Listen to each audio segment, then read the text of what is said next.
Bonjour à tous et j'espère que vous allez bien. Aujourd'hui on attaque une vidéo qui je pense va aider beaucoup de monde et aujourd'hui on va parler des 12 erreurs à ne pas commettre ou surtout qui sont souvent faites dans le domaine du développement personnel ou de la spiritualité parce qu'on va faire l'amalgame, finalement on s'y retrouve et on va toujours vers cela, ça ne fait qu'un. En tout cas on entame un désir de mieux être, de mieux vivre et ça va avec un côté un peu plus spirituel qui est bien sûr détaché du religieux mais qui est de comprendre les fonctions de l'âme, du corps, du pourquoi de l'incarnation.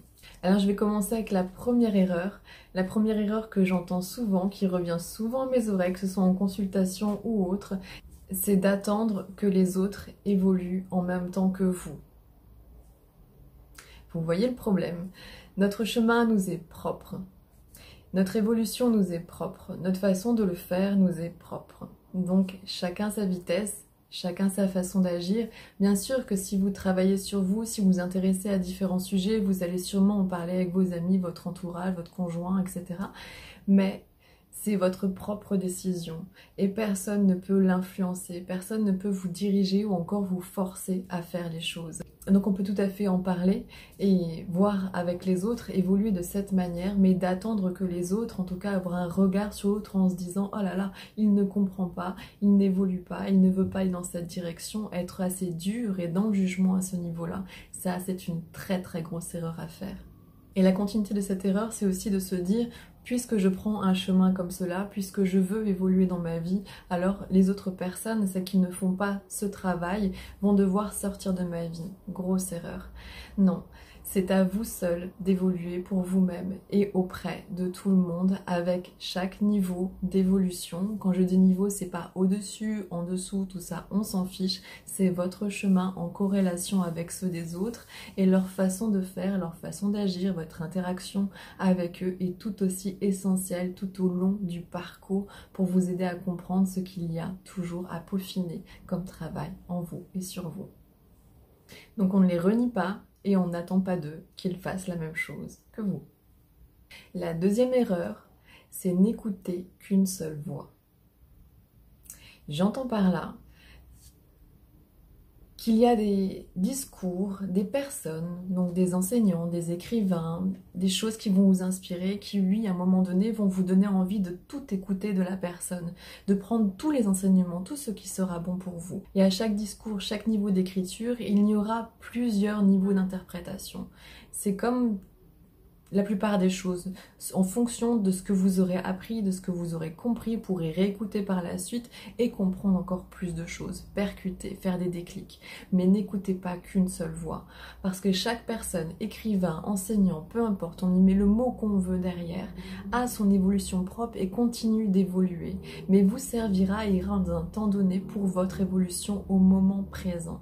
Et dès le lendemain, vous aurez sûrement besoin déjà pour comparer les discours, comprendre en vous ou venir mettre des certitudes sur quelques vérités, en tout cas quelques acquis, vérités du moment qui pourront être peaufinées par la suite, être mieux comprises par la suite par d'autres, mais ne vous résumez pas en gros qu'à un seul discours. Soyez aussi dans le sens sceptique, ouvert à l'écoute, c'est-à-dire écoutez plusieurs choses et prenez des choses dans chaque. Rien n'est à jeter, rien n'est à garder au complet, tout est à compléter et c'est la somme de toutes ces petites pièces de puzzle disséminées partout qui seront disséminées par différentes voies d'enseignants, de coachs, etc. et par des écritures que vous pourrez en vous trouver votre propre voie, votre propre aide et ça ne se réfère pas qu'à une seule personne, donc pas de gourou, pas qu'une seule écoute. Sinon, il y a de grandes chances que vous stagniez, que vous restiez assis sur des acquis, sur des vérités, et que voilà, qu'à un moment donné, il y a un petit tiraillement, puisque c'est contraire même à l'évolution. L'erreur numéro 3 va avec les deux premières, c'est le fait de vouloir avoir raison. Je pense que si vous me suivez, vous l'aurez compris, ma vérité d'aujourd'hui n'est pas celle de demain. Avoir raison, ça ne sert à rien. Vous avez votre propre vérité au moment donné et vous pouvez la mettre en corrélation, en comparaison entre guillemets avec quelqu'un, en discutant avec quelqu'un. En tout cas, exposer votre vérité, votre point de vue du moment, mais il faut surtout accepter celle de l'autre. Vouloir avoir raison sur quelque chose, ça ne marche pas. Une personne qui va dire quelque chose et qui va résonner avec une autre, alors à ce moment-là, ça viendra conforter quelque chose chez elle. Ça ne veut en rien dire qu'elle a raison et que c'est une vérité qui englobe le tout. C'est une vérité, une façon, une optique, une façon de voir. Mais ce n'est qu'un seul point de vue et il y en a des multitudes. Donc ne cherchez surtout pas à avoir raison. Et ça, que ce soit une règle dans le développement spirituel ou personnel, même avec vos proches, même dans les conflits, vous avez raison, l'autre personne a raison parce que vous avez deux points de vue et deux façons de vivre les situations à ce moment présent. La seule chose, là où on va dire où le coach intervient, où on peut pouvoir avoir ce moment de détachement, c'est de pouvoir valider les deux, pouvoir prendre en compte les deux, pouvoir expliquer aux deux parties quel est le point de vue et de trouver d'un commun accord et de créer par là même une troisième observation, une troisième vérité qui englobera les deux autres. Donc ne cherchez jamais à avoir raison, c'est aussi une des clés du bonheur. La quatrième erreur qui revient souvent, alors elle est normale au départ parce qu'on nous apprend à être dans la compétition, à se comparer, mais c'est justement chercher la comparaison avec les autres. Non, chacun sa voie. Ça peut être bon pour un certain degré si vous gardez du détachement avec cela, pour vous dire ah tiens c'est intéressant, il y a une autre façon de faire ou pourquoi pas, il y a une autre façon de réfléchir, mais ne cherchez jamais à vous comparer. Votre chemin, votre parcours, il est tel qu'il est. Votre objectif n'est pas celui du voisin. Et ce sera vraiment ne pas vous respecter que d'essayer de vous comparer avec les autres. Il n'y a rien à comparer. Tout le monde a sa place, on a besoin de tout le monde est unique. Et c'est pas parce qu'une personne a appris ou a acquis une connaissance en plus qu'elle vous est supérieure, ni vous par rapport à elle. Donc ne cherchez pas à vous comparer. Il n'y a pas de « Oh, est-ce que cette personne est éveillée ou est en chemin ou a fait ci, a fait ça ?» Alors c'est un faire-valoir. Non, ne cherchez pas à vous comparer. Du tout. Ça ne sert strictement à rien, à part à vous retarder, à juger, à vous critiquer, etc., etc., etc. En gros, une grosse perte de temps. Libérez-vous de ça. Ne vous comparez pas, si possible. L'erreur numéro 5, c'est se couper de l'expérience. Eh oui. Je comprends que lorsqu'on découvre ce champ des possibles, ces nouvelles matières d'évolution, cette somme incroyable d'informations, on ait envie de rechercher et on a une faim qui est intarissable à vouloir comprendre ces mystères, à vouloir cerner encore plus de choses quand on voit l'impact que ça a sur notre vie, sur nous-mêmes et comme ça change notre regard sur le monde et notre expérience. Mais ne vous coupez pas de l'expérience. Les deux sont reliés. Et il y a des personnes qui cherchent à se mettre en ermite et à faire leur propre évolution pour faire une introspection intérieure. C'est bon un temps si elles le souhaitent. Mais la priorité, et surtout pour nous occidentaux, ce que l'on a besoin, c'est de l'expérience, du rapport aux autres, du rapport aux situations pour pouvoir évoluer, comprendre et peaufiner encore et encore. Ne vous coupez pas des autres, ne vous coupez pas de l'expérience. Sinon, comme bien souvent, vous allez passer par des moments de dépression, de solitude. Nous ne sommes pas des êtres faits pour vivre dans la solitude. Nous avons besoin du global, nous avons besoin des gens, nous avons besoin des interactions, nous avons besoin de prendre notre place et de pouvoir permettre aux autres de prendre la leur, de faire comme un travail d'équipe, de devenir le maillon d'une chaîne. Si c'est pour pouvoir trouver quelle est votre place et quelle est votre propre vérité sur un temps ou sous des courts instants de retour à soi-même au moment présent ou de méditation temporaire pour 1 heure, 2 heures, 3 heures, peu importe, mais ne vous coupez pas de l'expérience. Sinon, vous passerez à côté d'un énorme, de tout le potentiel en fait de cette incarnation, de toute cette richesse et d'un élan fulgurant que vous pourrez faire et que vous ne pourrez surtout jamais faire sans les autres, sans le rapport aux autres, sans eux. J'en viens à la 6e erreur, qui est reliée, qui est croire que l'on évolue seul, croire que le travail sur soi se fait seul. Mais non, ça ne se fait jamais seul. On a toujours besoin de l'aide extérieure. On s'entraide tous et toutes. On est tous des enseignants et apprentis, etc. à notre niveau. On a tous besoin de l'expérience extérieure, des situations, des autres, etc. On n'évolue jamais seul. Celui qui croit qu'il évolue seul et qu'il y arrivera seul, alors je me répète, comme l'autre erreur, comme pour la 5e, évoluera vraiment très doucement, détaché de l'expérience.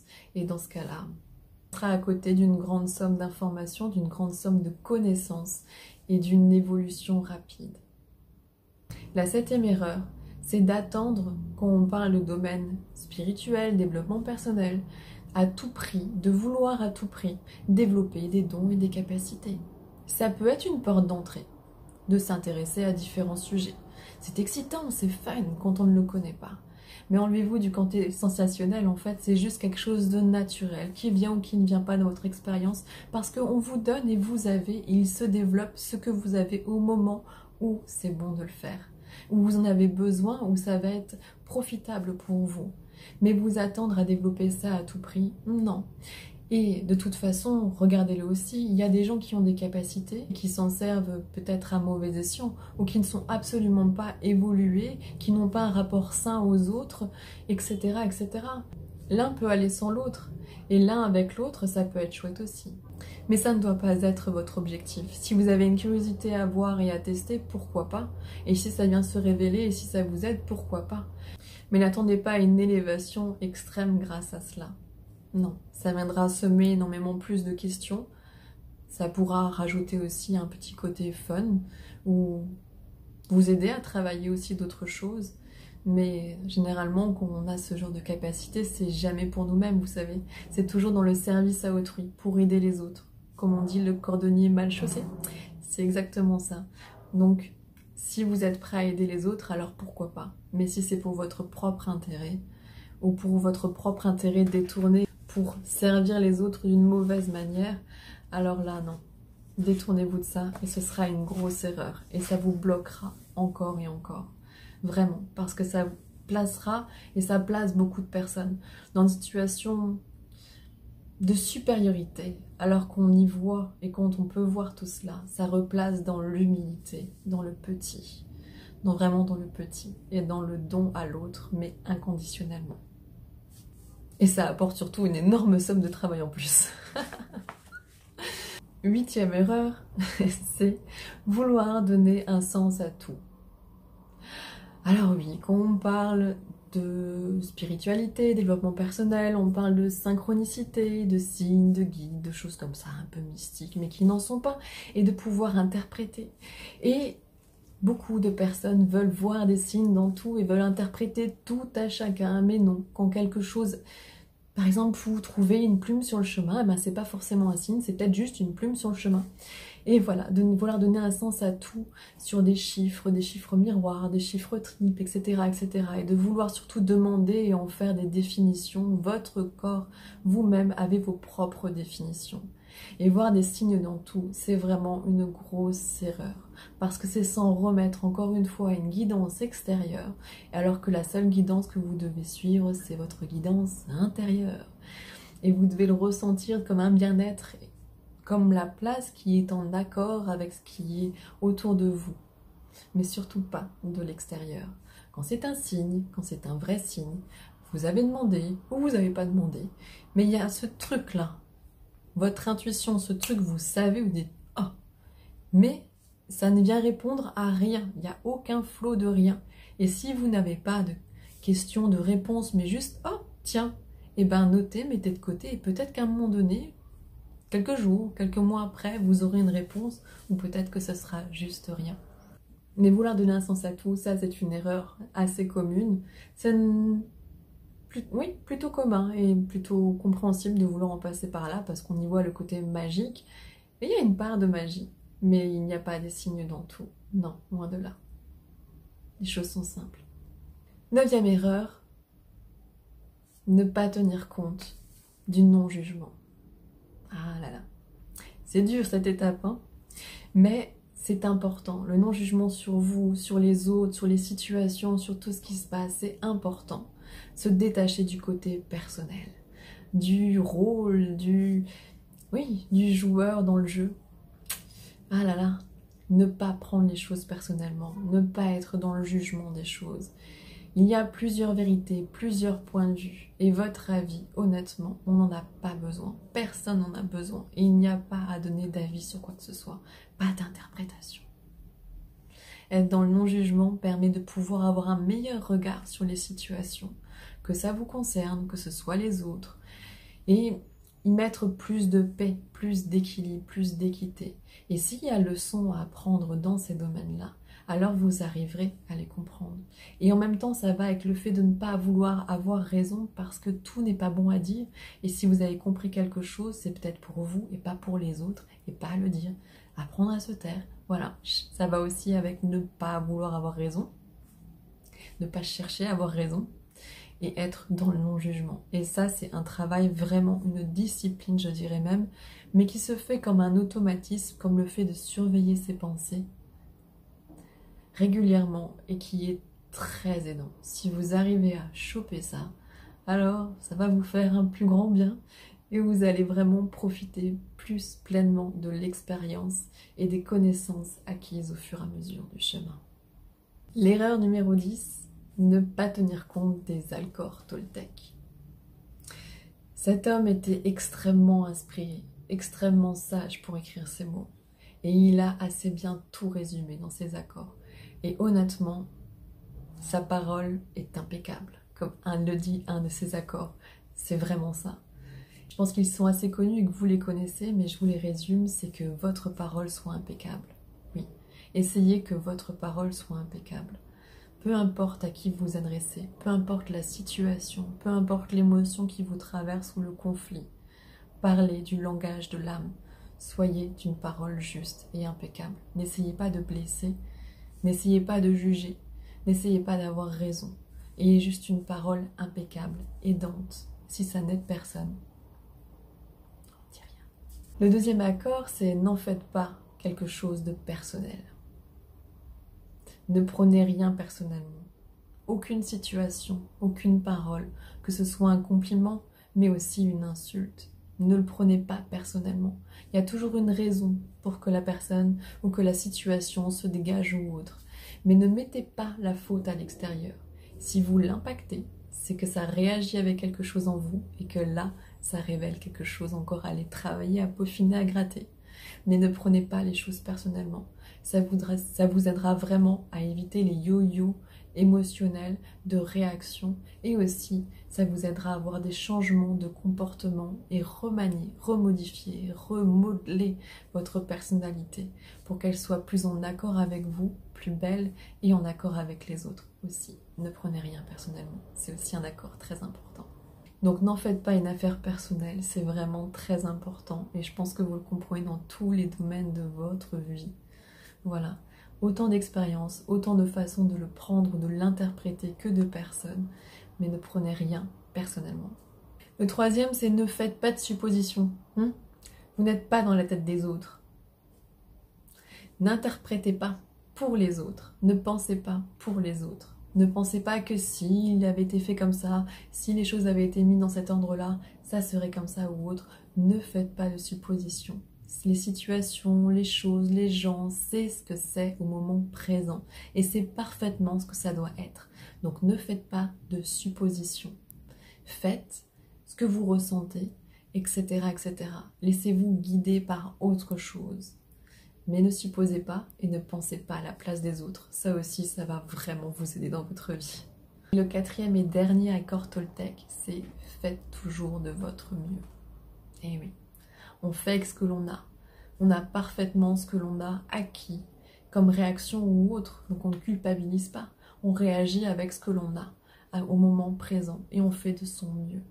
Si vous faites de votre mieux dans votre rapport aux autres, dans votre travail, peu importe ce que vous faites, si vous le faites avec votre mieux, avec votre cœur, alors ça sera ressenti, ça vous sera bénéfique et rendu au centuple par un bien-être.